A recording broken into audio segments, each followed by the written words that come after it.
Bonjour et bienvenue à cette série d'apprentissage intitulée Apprendre ensemble, refus d'urgence et centre d'intervention en toxicomanie. Cette séance est enregistrée et nous sommes heureux d'offrir l'interprétation simultanée en français pour cette séance. Si vous souhaitez entendre l'interprète, veuillez choisir français à partir du menu d'interprétation au bas de votre écran. Si vous avez besoin d'aide à tout moment pendant ce webinaire, vous pouvez contacter l'une de nos productrices grâce à la fonction clavardage. Je suis Jessica Hodge et en tant que responsable de l'amélioration de ce programme, je suis ravie de me joindre à vous pour animer le caucus d'aujourd'hui. J'aimerais commencer par reconnaître que nous nous réunissons sur un territoire qui est habité par des peuples autochtones depuis le début des temps. En particulier, je souligne que j'anime ce webinaire depuis Perth, en Ontario, qui est le territoire traditionnel des peuples Anishinaabeg, Huron-Wendat et Haudenosaunee, Iroquois du Saint-Laurent. Ce territoire est couvert par les traités du Haut-Canada. Nous reconnaissons et apprécions profondément leur lien historique avec cet endroit et l'occasion qui nous est donnée de nous y réunir aujourd'hui. À Excellence en Santé Canada, nous poursuivons notre parcours d'apprentissage et notre engagement visant à soutenir l'amélioration avec et pour tous les Canadiens. Excellence en Santé Canada est un organisme qui se consacre sans relâche à l'amélioration des services de santé avec et pour tous les Canadiens. Lancé en mars 2021 à partir de la fusion de l'Institut canadien pour la sécurité des patients et la Fondation canadienne pour l'amélioration des services de santé, Excellence en Santé Canada vise à soutenir les partenaires qui souhaitent transformer des innovations éprouvées en une amélioration généralisée et pérenne de la sécurité des patients. Nous croyons dans le pouvoir des gens et des données probantes et nous savons qu'en les reliant, nous pouvons obtenir le meilleur soin de santé du monde. ESC est un organisme de bienfaisance indépendant, sans but lucratif, financé principalement par Santé Canada. Nous sommes heureux de vous informer que ce programme est offert en partenariat avec le Centre canadien sur les dépendances et l'usage des substances, ainsi que le BC Patient Safety and Quality Council. À présent, c'est avec grand plaisir que je vous présente les conférenciers d'aujourd'hui. Dr. Monty Gauche de l'Université de l'Alberta et Kim Ritchie de Grenfell Ministries. Je leur cède à présent la parole afin qu'ils puissent se présenter. Monty, à vous. Bonjour, très heureux d'être ici. Je suis Monty Gauche, médecin spécialiste en médecine interne à l'Université de l'Alberta et de Calgary. Et à l'heure actuelle, je suis sur le territoire du Traité 7, territoire traditionnel des Blackfoot, des Métis et Tsina. Et je vais céder la parole à présent à Kim Ritchie. Bonjour. Alors, je suis Kim Ritchie. Je suis de l'Ontario et je suis directrice générale de Grenfell Ministries. J'ai une expérience vécue et je me trouve sur le territoire traditionnel des Huron-Wendat, Haudenosaunee, Mississauga et Erie. Merci à tous les deux. À présent, je vais vous céder la parole pour que vous puissiez présenter votre centre national de lutte contre l'overdose.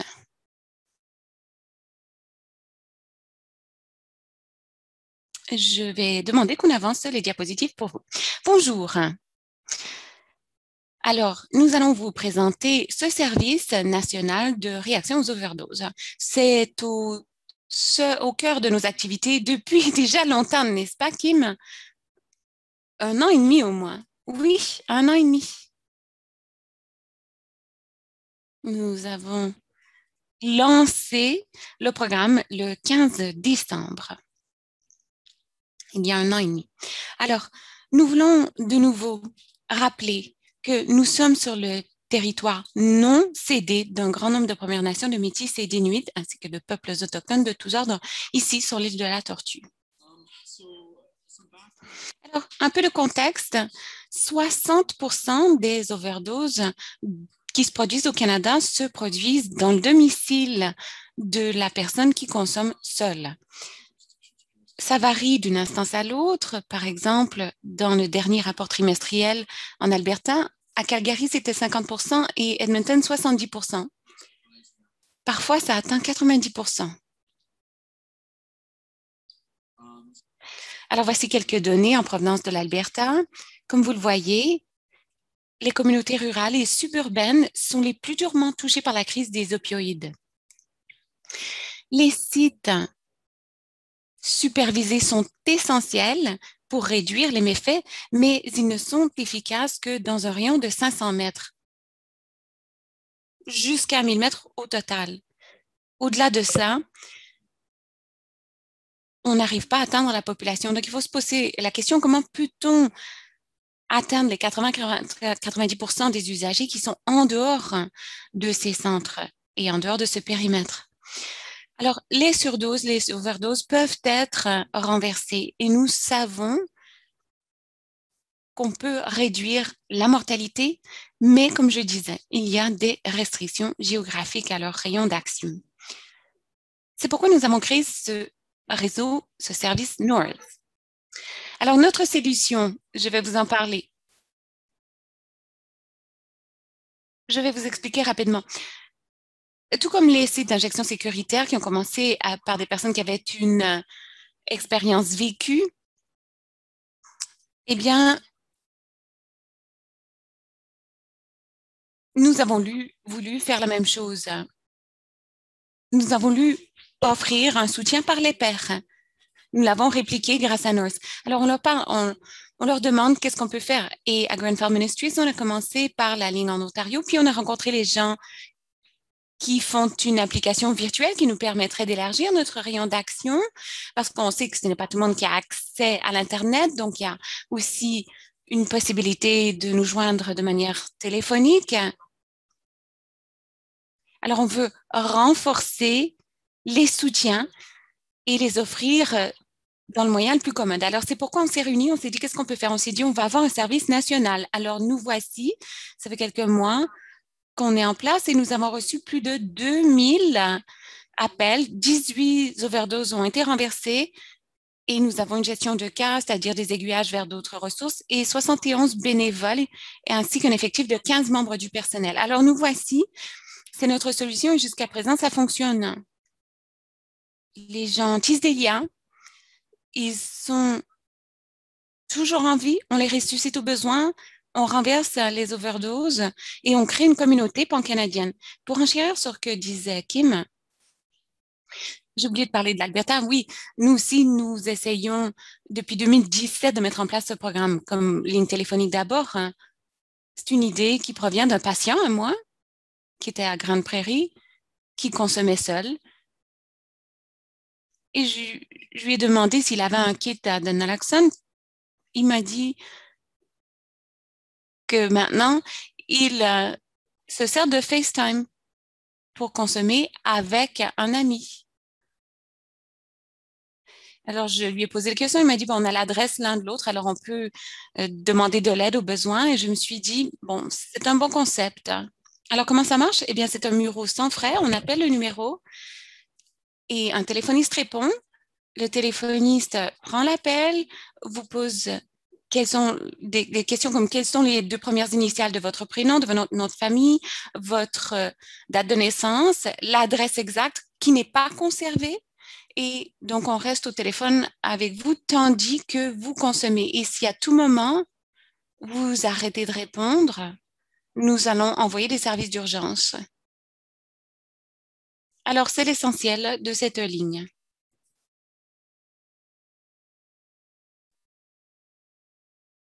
Ah, désolée, je pense que j'ai expliqué ces diapositives. J'ai oublié de vous demander de faire avancer. Oui, bon, si vous permettez, justement, je vais en parler. Nous avons aussi des plans de sécurité parce que nous savons que ces activités sont parfois illégales. Nous savons que la géographie du Canada est bien singulière. Il faut parfois compter 15 minutes pour avoir des services d'ambulance. S'il y a, par exemple, des tempêtes de neige dans les maritimes, c'est bien difficile d'envoyer des ambulanciers. Alors, on s'est dit comment répondre à leurs besoins, à quoi ça pourrait ressembler. Alors, on a co-créé des plans de sécurité. Par exemple, si vous avez une trousse de naloxone, on vous explique comment vous en servir et ensuite on appelle le 911 si la personne préfère cette méthode. Alors, ça donne aux gens la possibilité de choisir ce qu'ils souhaitent comme intervention. Alors, nous avons découvert qu'il n'y avait pas de système de répartition unique au Canada. Alors, c'est difficile, par exemple, pour moi, depuis l'Ontario, de faire envoyer une ambulance en Colombie-Britannique bien loin d'un centre urbain. Alors, il existe un système qui s'appelle Northern 911. Alors, eux nous envoient au centre de répartition le plus proche et c'est ce qui nous permet d'envoyer les secours.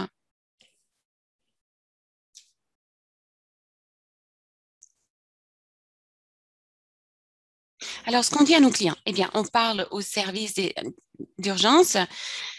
Les services d'urgence nous disent, par exemple, bon, il faut que la lampe à l'entrée soit allumée, il faut tenir les animaux de compagnie à l'écart. Par exemple, si vous avez un chien qui n'aime pas les étrangers, peut-être qu'il ne réagira pas bien lorsque l'ambulancier se présentera. Donc, on demande de se préparer en mettant les animaux à l'écart. Garder la porte d'entrée déverrouillée.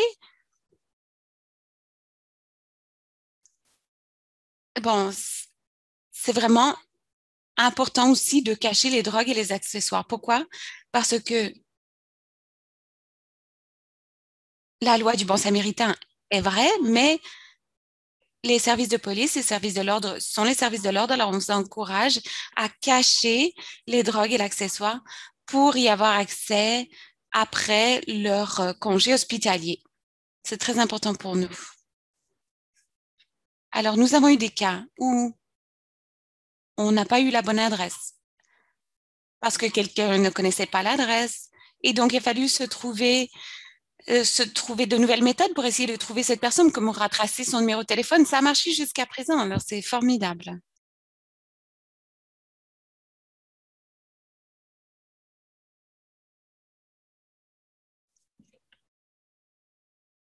Bon, alors la mission, protéger les personnes qui consomment des drogues, des overdoses, tout en respectant leur droit à la dignité, au respect et à la confidentialité en leur offrant des ressources d'aide. Objectif principal, créer et diriger un service national d'intervention en cas d'overdose afin d'aider l'ensemble des Canadiens et les membres des communautés autochtones qui consomment des drogues seuls.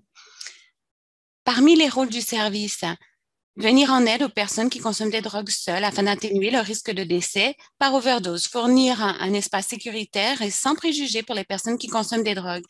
Dépêcher les ressources d'urgence en cas d'overdose. Limiter les répercussions de la crise des opioïdes sur les personnes qui consomment des drogues seules et assurer le lien vers les soins, les services et les ressources additionnelles selon les besoins des usagers du service. La moitié de nos bénévoles sont des consommateurs eux-mêmes. On veut que les personnes qui consomment des drogues participent au projet. C'est très important pour nous. C'est un point focal de notre travail. Alors, quelques... Bon, vous voyez bien que Kim a mieux répété que moi. Alors, certains des obstacles supprimés par ce service, alors les obstacles géographiques, surtout en période de COVID, on savait que beaucoup de centres étaient à capacité, beaucoup de gens devaient se distancer les uns des autres. Il y en a qui s'isolaient parce que, par exemple, ils craignaient d'avoir la COVID, ou alors on leur a dit de s'isoler. Alors, ce service permet d'éliminer le, l'obstacle géographique. Cela permet aussi d'éliminer les préjugés liés à l'utilisation de services de consommation. Il y a des gens qui ne veulent pas se rendre dans les centres de consommation supervisés parce qu'ils ne veulent pas que d'autres sachent. Les contraintes de temps aussi, par exemple, ce ne sont pas tous les services qui sont ouverts 24 heures sur 24, les centres de consommation supervisés. Ceci permet d'offrir des soutiens en dehors de ces heures d'ouverture.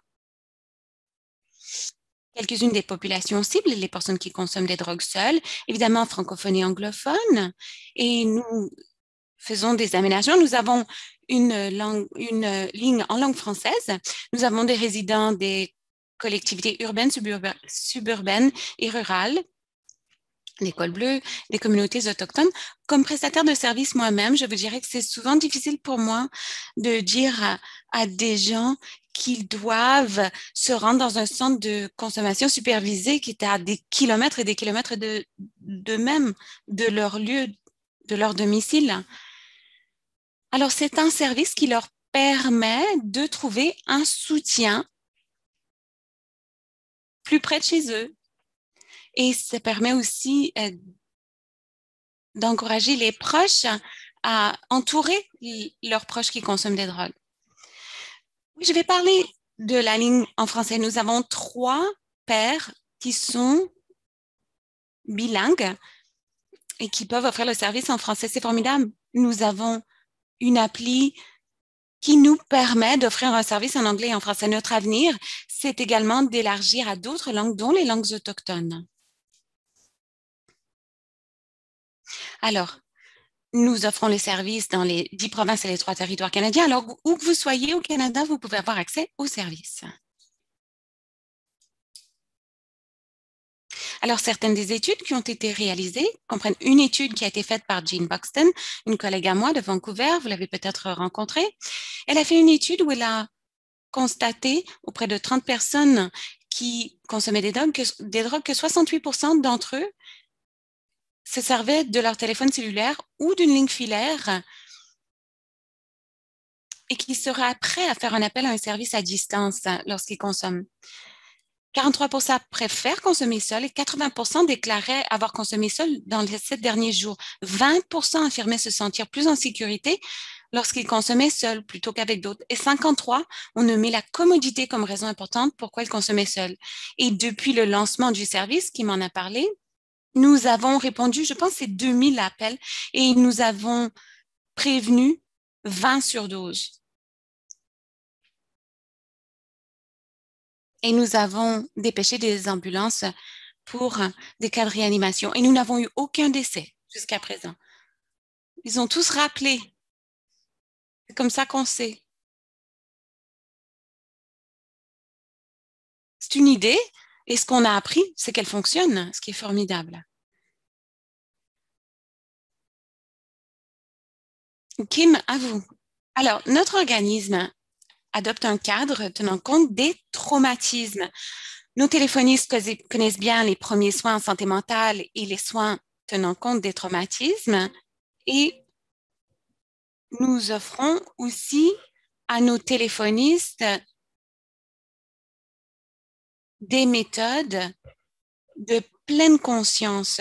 C'est parce que nous voulons avoir une culture de travail axée sur le bien-être. Alors, nous payons un salaire décent, nous offrons une possibilité de quart de 4, 8 ou 12 heures et nous offrons énormément de perfectionnement professionnel et c'est gratuit pour les gens qui travaillent avec nous. Pour les personnes qui nous appellent, nous créons aussi des salles de clavardage virtuelles qui nous permettent d'aider les personnes qui nous appellent. Et les appels qui appellent travaillent pour nous et sont bénévoles pour nous. Alors, nous tâchons d'éliminer les hiérarchies qui existent dans les services sociaux. Nous voulons les éliminer. Beaucoup de soutien devient toxique à la longue. Et nous voulons plutôt avoir un environnement de travail qui soit axé sur le soutien et le mieux-être.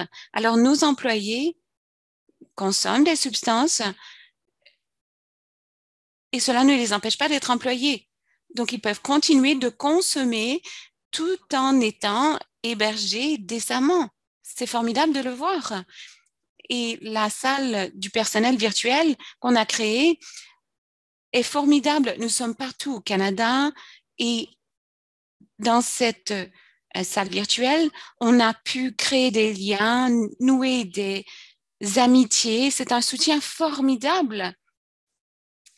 C'est plus, le tout est devenu plus important que ces éléments constitutifs. Alors, vraiment, on s'inquiète, on se soucie du bien-être des bénévoles et des employés. On fait des débriefings instantanément. On n'attend pas. On a accès tout de suite aux avantages sociaux, aux soutiens qui vous permettent d'approfondir vos propres traumatismes.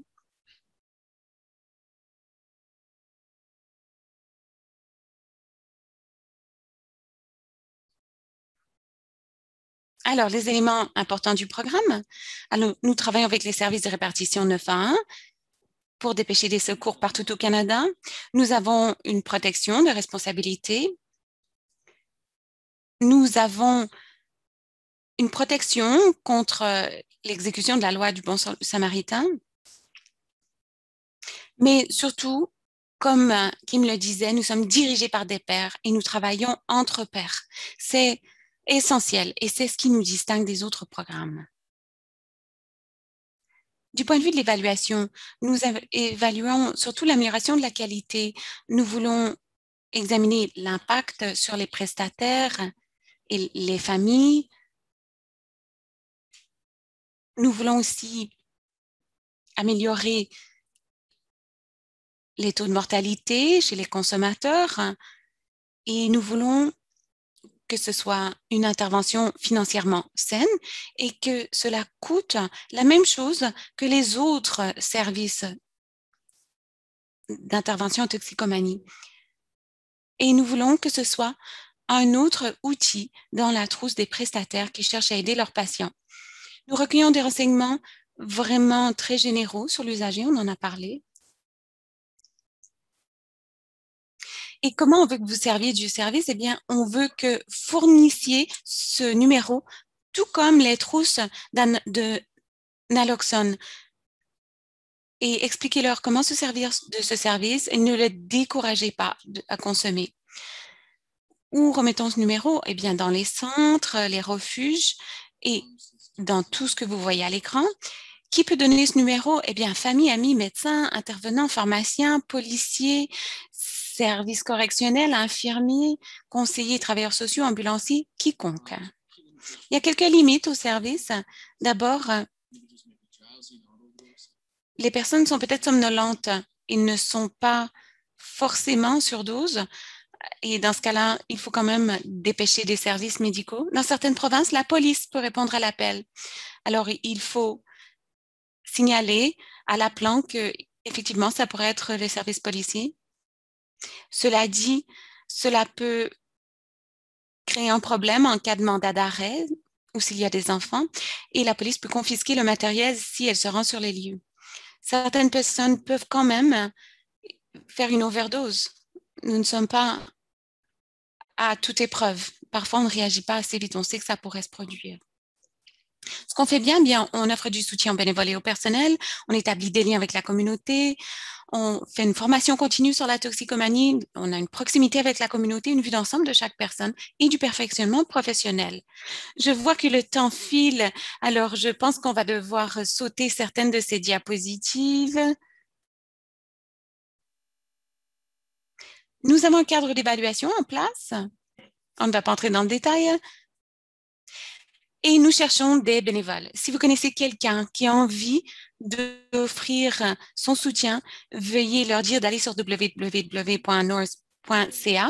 Alors, nous pouvons mettre un terme à cette communication PowerPoint, mais ce qu'on veut signaler, c'est que Kim et moi avons travaillé dans le réseau des refuges. Alors, nous connaissons bien les refuges et nous avons constaté un phénomène avec les lignes North. Les gens des refuges s'en servent même s'ils ne sont pas à domicile, si on veut. On a des gens qui sont dans des logements de secours qui se servent du service et on a des gens qui sont dans des installations d'isolement.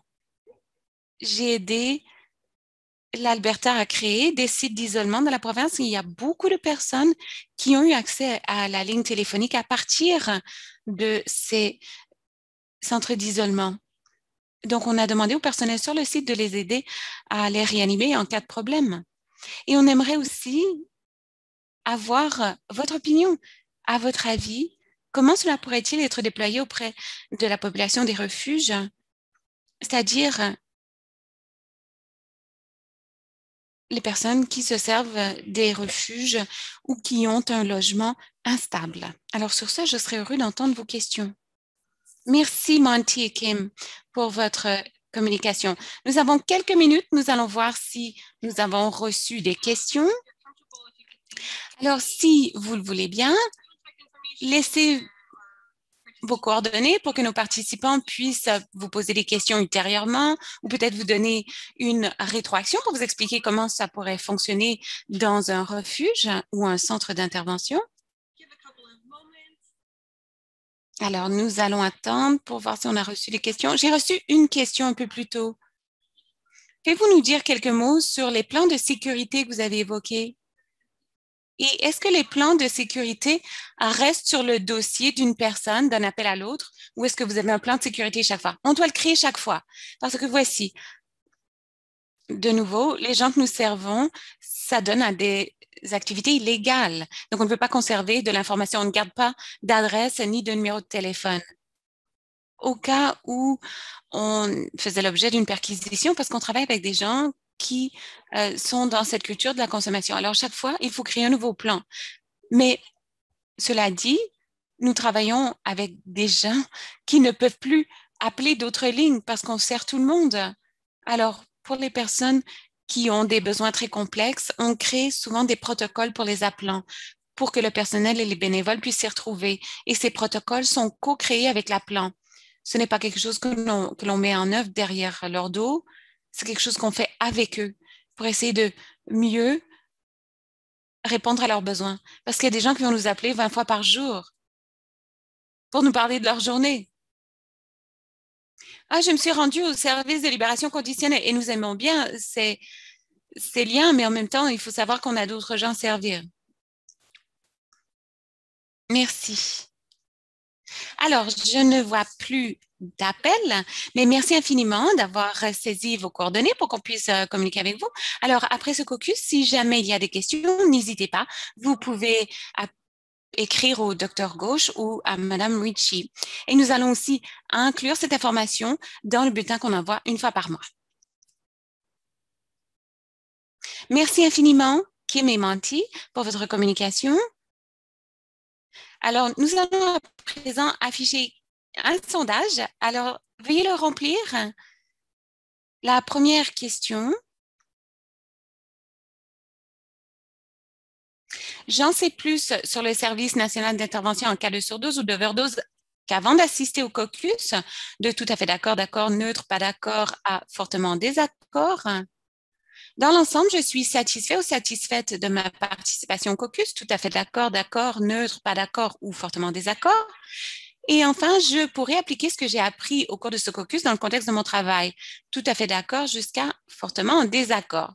Veuillez cliquer sur Envoyer pour partager vos réponses. Merci à tous. Le prochain caucus, non, plutôt le prochain webinaire sera le 24 août et le prochain caucus sera le 9 septembre. Alors, on se réjouit de vous retrouver à ce moment-là et merci de nouveau, Monty et Kim, de votre présence. Oui, permettez-moi, si vous voulez, de dire que nous sommes reconnaissants d'être ici. Nous sommes prêts à collaborer avec n'importe quel d'entre vous. Alors, si vous avez envie de collaborer avec nous, n'hésitez pas, écrivez-nous à Kim et à moi-même. On veut vraiment établir des liens.